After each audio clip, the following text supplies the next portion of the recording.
Assalamualaikum warahmatullahi wabarakatuh.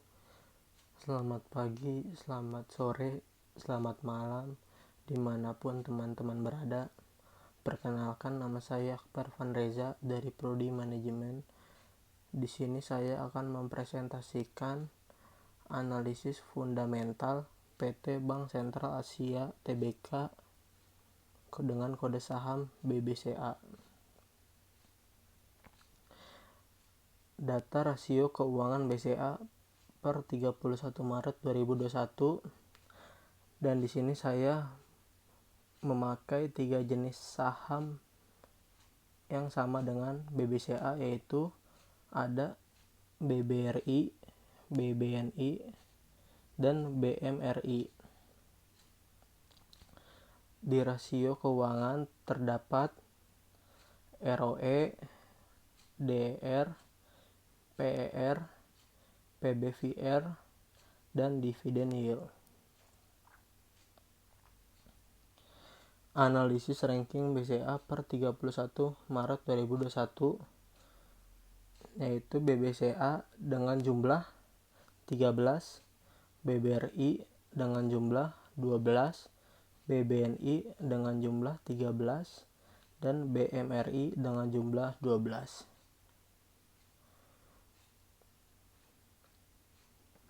Alasan memilih BBCA: pertama, Bank BCA beberapa kali memperoleh penghargaan seperti Corporate Image Award dan Most Valuable Brand. Tahun 2018, BBCA memperoleh penghargaan ini dan berada di atas Bank BRI serta Telkomsel. Kedua, BBCA adalah perusahaan bank yang rajin membagikan dividen. BBCA beberapa kali membagikan dividen interim, bahwa BBCA memiliki kemampuan dan aktif untuk membagikan dividen lebih besar dibandingkan ketiga saham lainnya. Ketiga, BBCA tercatat sejak Maret 2020 lalu, ketika pandemi baru mulai menyerang Indonesia. Harga saham BCA yaitu Rp26.475 per lembar per 26 Maret 2020. Kini, meski Indonesia memasuki masa resesi, saham BCA tetap bertengger di urutan atas dengan Rp28.825 per lembar per 19 Oktober 2020. Jadi bisa disimpulkan selama kurang lebih 7 bulan, saham BCA mengalami kenaikan sebesar Rp2.350.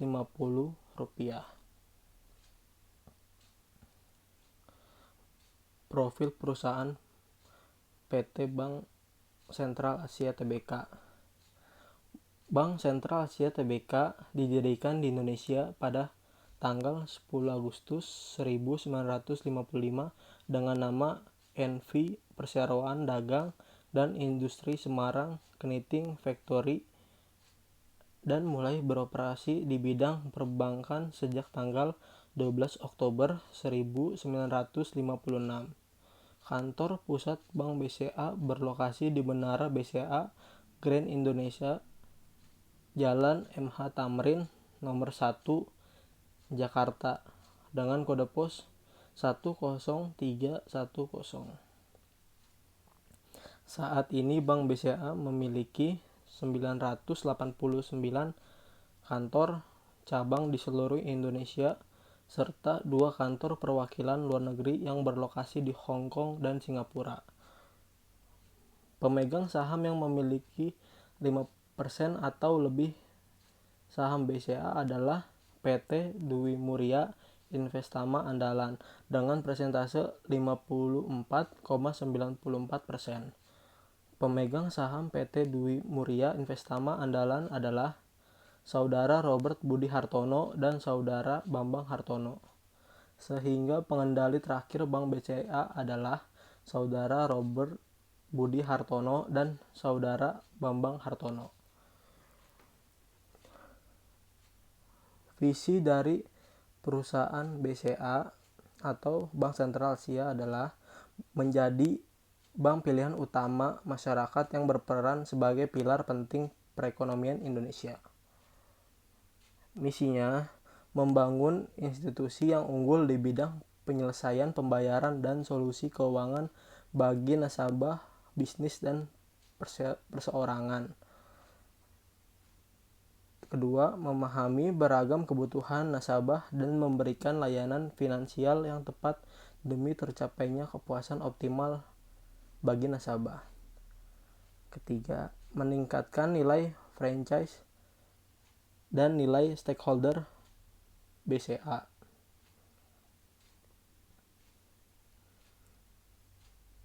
Sejarah Bank Sentral Asia.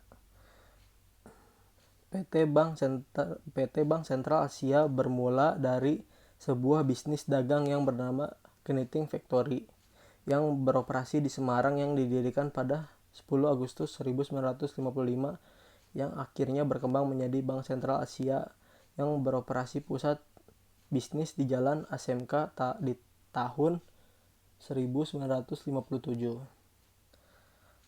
Lalu di tanggal 18 Maret 1960 diresmikanlah menjadi PT Bank Sentral Asia yang mana berbentuk perseroan terbatas dengan modal awal yaitu Rp600.000 yang memiliki tujuan untuk dapat melayani kebutuhan dana oleh masyarakat pedagang kecil yang pada saat itu sedang berkembang di Jakarta. Lalu pada tahun 1970 Bank Sentral Asia mulai berkembang secara pesat dan di tahun itulah yang dapat dikatakan sebagai sejarah Bank BCA lengkap dengan awal mulanya mengapa BCA menjadi berkembang pesat.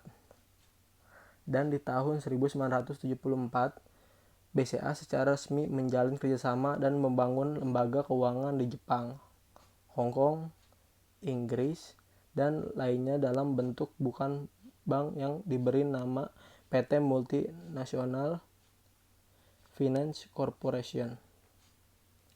Dan pada saat itu PT BCA menjadi pemegang saham terbesar dan tertinggi di Multicore yang mana total sahamnya yaitu 51%.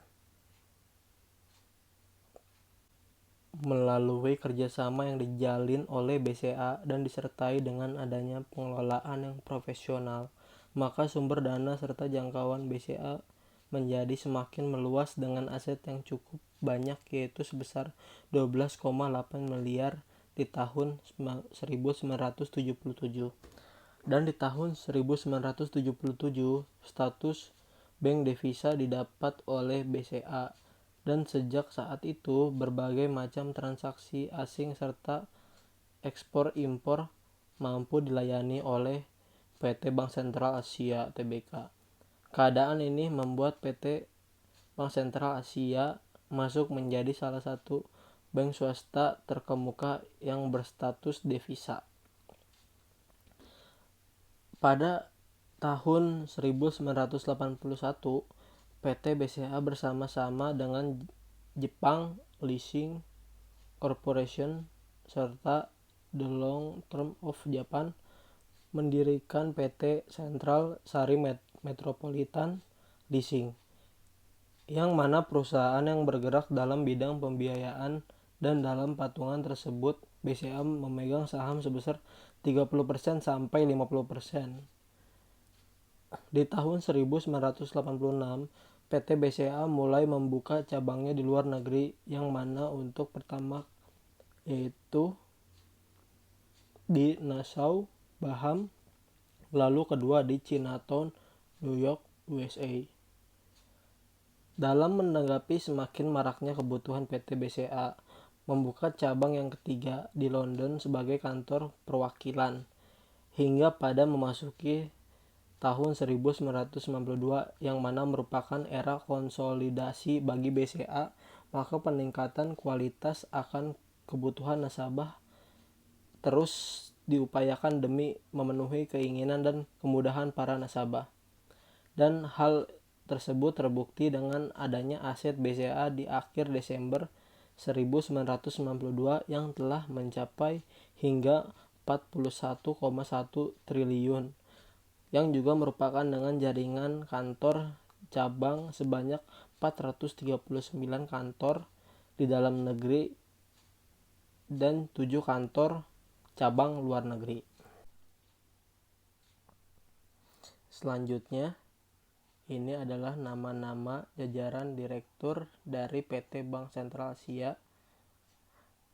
Ada Jahja Setiatmaja menjabat sebagai Presiden Direktur, Suwikno Budiman menjabat sebagai Wakil Presiden Direktur, Arman Wahyudi Hartono menjabat sebagai Wakil Presiden Direktur, Tan Ho In atau Subur menjabat sebagai Direktur, Rudi Susanto menjabat sebagai Direktur, Lianawati Suwono menjabat sebagai Direktur, Santosa menjabat sebagai Direktur, Vera Evilim menjabat sebagai Direktur, Gregory Hendra Lembong menjabat sebagai Direktur, Haryanto Tiara Budiman menjabat sebagai Direktur. Selanjutnya ini adalah nama-nama jajaran dari Komisaris Bank Sentral Asia. Ada Johan Emir Setijoso menjabat sebagai Presiden Komisaris, Tony Kusnadi menjabat sebagai Komisaris, Cyrillus Harinowo menjabat sebagai Komisaris, Raden Pardede menjabat sebagai Komisaris, Sumantri Slamet menjabat sebagai Komisaris. Selanjutnya ini adalah para pemegang saham dari PT Bank Sentral Asia. Yang pertama, PT Dwi Muria Investama Andalan lebih dari 5% dengan jumlah 13.545.990.000 rupiah dengan persentase 54,94%. Kedua, ada masyarakat kurang dari 5% dengan jumlah 11.109.020.000 rupiah dengan persentase 45,6%.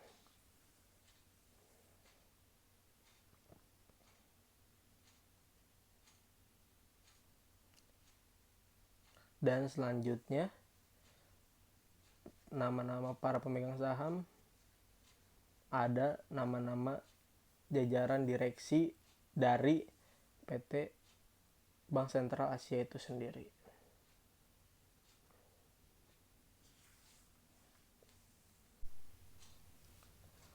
Penghargaan yang diraih oleh PT Bank Sentral Asia Tbk.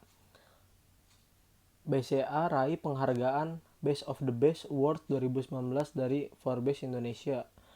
Presiden Direktur BCA Jahja Setiatmaja menerima piala penghargaan Best of the Best Awards 2019 dari Forbes Indonesia yang diserahkan oleh Eksekutif Direktur dan Editor Forbes Asia Justin.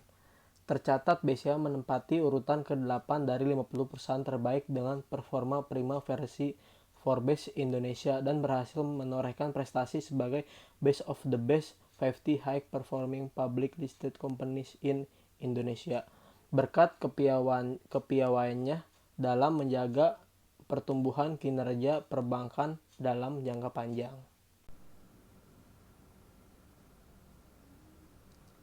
Selanjutnya ada beberapa CSR dari PT Bank Sentral Asia Tbk. Pertama, ada CSR Bakti BCA memberikan nilai kepada masyarakat dan lingkungan. Kedua, ada CSR lingkungan hidup. Upaya pelestarian lingkungan juga dilakukan dengan mengajak peran aktif pekerja BCA. Untuk itu, BCA aktif melakukan edukasi melalui sarana komunikasi internal. BCA juga memberikan pembiayaan kepada beberapa proyek yang taat pada peraturan dan berwawasan lingkungan, sosial, dan tata kelola. Upaya ini sejalan dengan peraturan OJK tentang keuangan berkelanjutan dan pencapaian SDGs. Ketiga, ada CSR, tanggung jawab sosial perusahaan. Salah satu kontribusi BCA bagi pemangku kepentingan dan lingkungan hidup. Kontribusi ini menjadi nilai tambah bagi pemangku kepentingan, sejalan dengan salah satu misi BCA, yaitu meningkatkan nilai franchise dan stakeholder BCA. Selain itu, program CSR juga merupakan bentuk dukungan BCA dalam mencapai Sustainable Development Goals, tujuan pembangunan berkelanjutan, dan keuangan berkelanjutan. Dan keempat, ada CSR, praktik ketenagakerjaan, kesehatan, dan keselamatan kerja. SDM memiliki peran penting dalam menentukan kinerja perusahaan. BCA berkomitmen untuk memperhatikan kesejahteraan dan perkembangan karir pekerja, termasuk menciptakan lingkungan kerja yang sehat, aman, dan nyaman. Kesehatan dan keselamatan kerja. BCA memiliki kebijakan kepegawaian yang menyeluruh, antara lain mencakup transparansi informasi bagi pekerja, implementasi perjanjian kerja bersama PKB, pengembangan diri serta karir, kesempatan kerja yang sama, serta program kompensasi dan manfaat.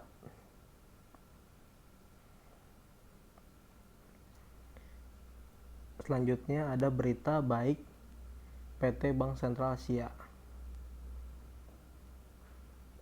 Pemegang saham menyetujui penggunaan laba bersih perseroan 2020 yang mencapai 27,1 triliun rupiah, salah satunya untuk pembagian dividen. Angka itu turun 5% jika dibandingkan perolehan laba bersih perusahaan di 2019 sebesar 28,56 triliun rupiah.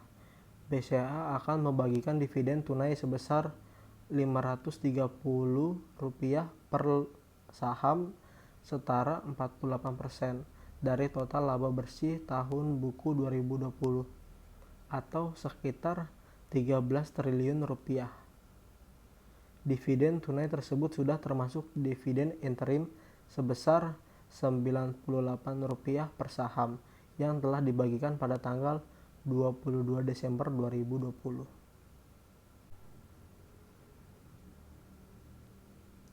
Selanjutnya ada analisis finansial perusahaan BCA. Income statement. Sesuai dengan diagram yang saya dapatkan,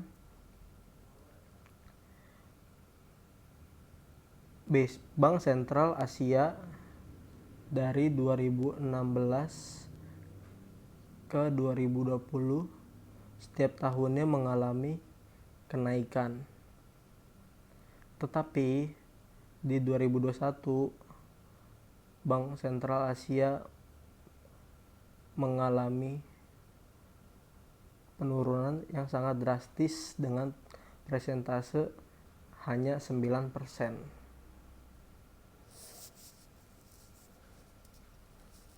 Selanjutnya, balance sheet. Sesuai dengan diagram, Bank Sentral Asia setiap tahunnya asetnya bertambah dari 2016 sampai 2021, tetapi hutangnya juga ikut bertambah dari 2016 sampai 2021. Kesimpulannya, PT Bank Sentral Asia Tbk merupakan salah satu perusahaan yang bergerak pada sektor perbankan dan telah menjadi bank swasta terbesar di Indonesia.